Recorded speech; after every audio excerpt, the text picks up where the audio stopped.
Tesla Coil a new support structure to your already existing turrets, and also being a new meta for taming and Reaper Queen trapping. If you do find this video informational, don't forget to smash the like button as that always helps with the algorithm. Also subscribe to the channel and share around as that always supports me. We're almost nearing 1,000 subscribers and that would be really helpful. Unlocking at level 103 and being crafted in a fabricator is an N-tier craft, and it certainly shows for it. Requiring 200 crystals, 100 electronics, 500 metal ingots and 300 polymer is not that expensive, seeing how good the Tesla Coil actually is. As for placement, the Tesla Coil can be placed either on a foundation just like this, or it can be placed on the floor as well. You can only have up to 100 Tesla Coils in an area and not more than that. So that is something you gotta keep in mind. So what does it do? Basically, the Tesla Coils are going to be as a support turret for existing turrets, but also it's going to act as kind of a taming turret if you know how to use them, and we are going to check that further in the video. For powering up the Tesla Coil, you will need a tech generator or an electrical generator, and for ammo you're going to need just raw crystal, which makes it really efficient and not that expensive for the bullets. And you can also use Survivor Mate, fill up a chest with crystals and make him fill all the turrets automatically.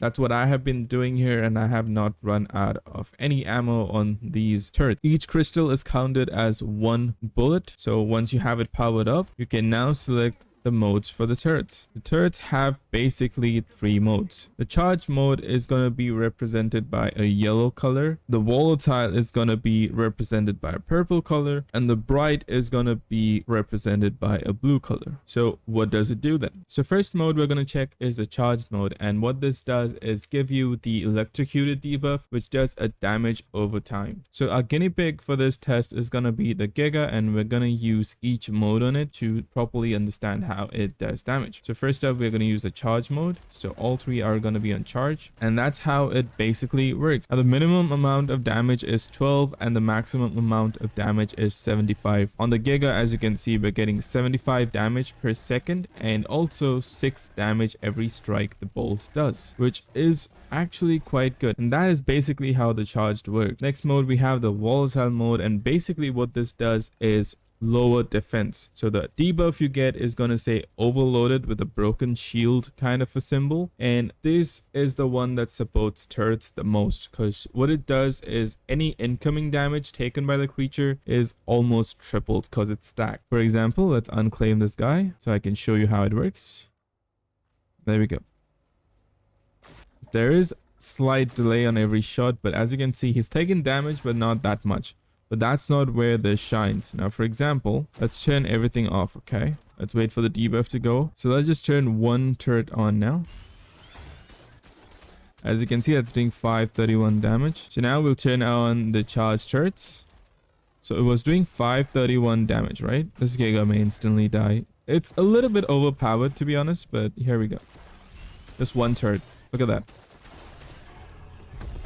That's just one turret. It's that crazy. But yeah, this is gonna be the best support for your turret. It's gonna be the volatile state, because this will increase the amount of damage it takes almost 3 times because it stacks. Okay, so it's 531, it goes up to 1321. And now we're gonna check out the final mode that is called bright, and this is the one that you need again for supporting your turrets, because basically what this does is that it puts a debuff called zap. Now the debuff zapped is basically stun locking the creature for 3 seconds. For every 3 seconds, the creature is going to be stun locked in place. Now it doesn't matter what creature it is. Even a Giga is going to be stun locked. Even a Reaper Queen is going to be stun locked for 3 seconds. And after that 3 seconds, it's going to get a 7.5 seconds immunity. But in this 7.5 seconds, it can move, but its sprinting is taken out of the equation. So basically any creature that gets stun locked cannot move at full speed.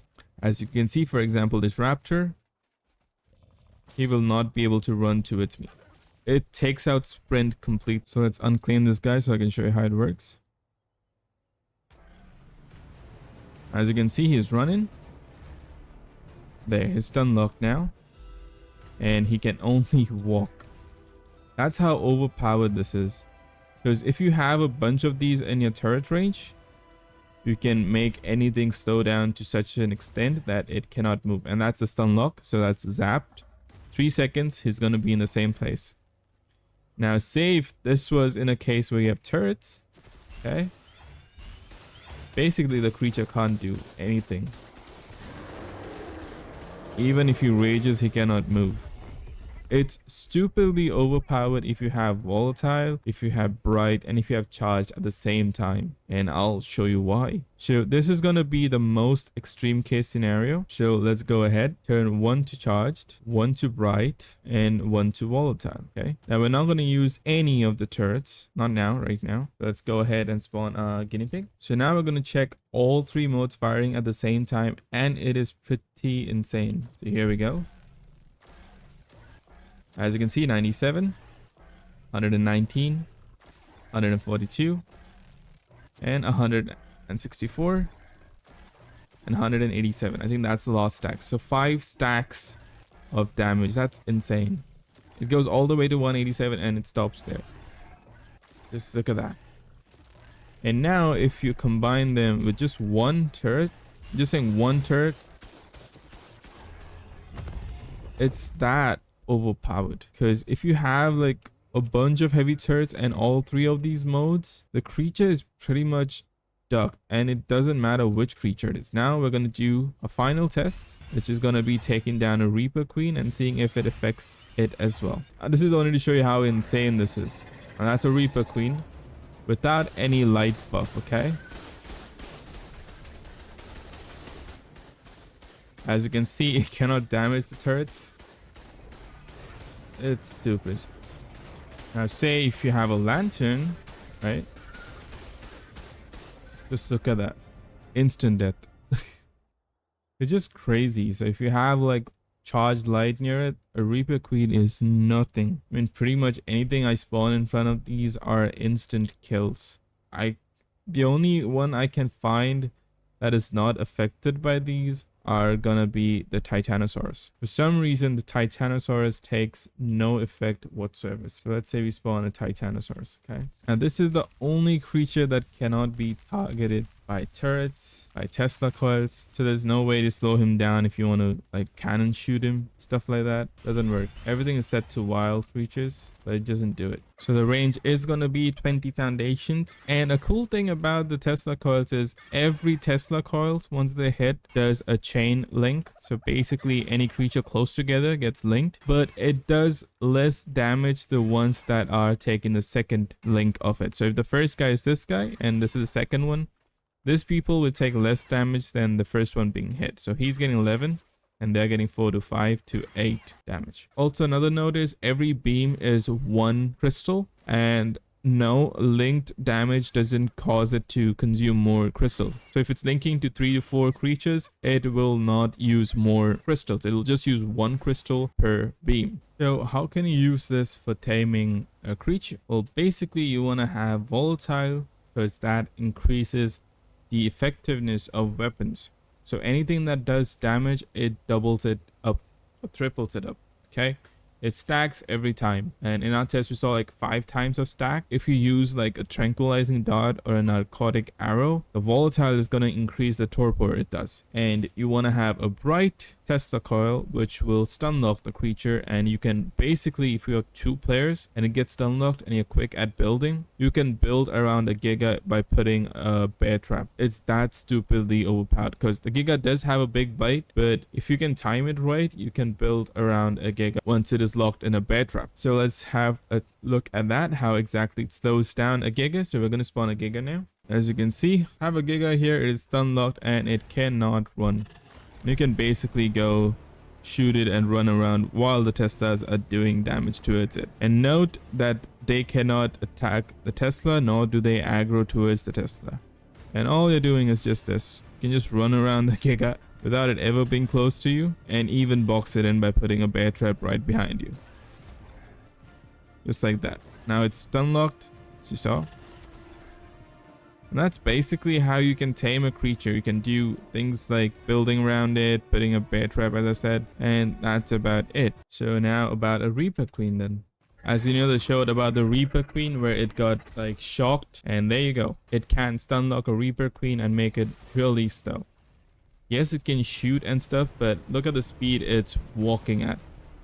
You could easily circle around, take a shield, defend yourself while someone is building a trap around it. That's basically how you can get a Reaper Queen into a trap for impregnation. As you can see, it got stun locked.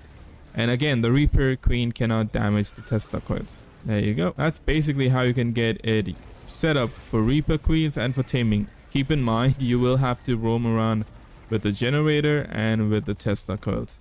That's the only catch. Now on to our subscriber corner, and we have two of the testings from our subscribers. So one is DC Trim WB6BC and the other is Velocifosa. I'm really sorry if I pronounced it wrong, but I'll be putting them on the screen. But basically we have to test if the PT spin can be stopped. So let's quickly test it. So we will barrel roll just before the 20th foundation mark, because that's when the turrets are going to start shooting.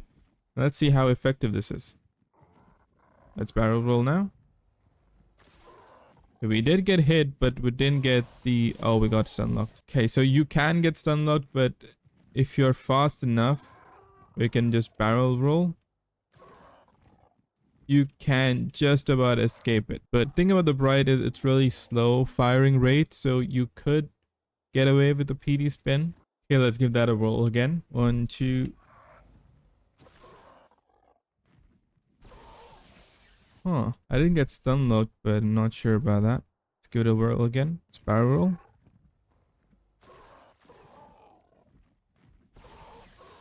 Yep, you can kind of escape it, but not really. It will not shoot you when you're doing the barrel roll, but the thing is that you don't make enough distance away from the Tesla coil that it can shoot you after you're done barrel rolling.